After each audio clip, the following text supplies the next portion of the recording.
A šta je ideja Evropske Srbije? Da li je to poništavanje našeg identiteta?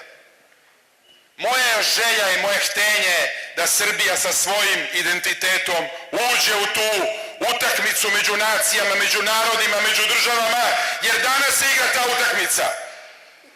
Nemamo mi svo vreme sveta da čekamo. Završit će se ta utakmica i neko će nas pobediti, a mi hoćemo i možemo da pobedimo njih u proizvodnji automobila, u kreiranju novih umetničkih dobara, u znanju, kao što naši matematičari mogu da pobede, naši vaterpolisti, košarkaši, odbojkaši, teniseri, ljudi iz kulture, kao što Beograd može da bude najbolja investiciona zona u Evropi, tako i Inđija može da bude mala opština sa najvećim mogućnostima.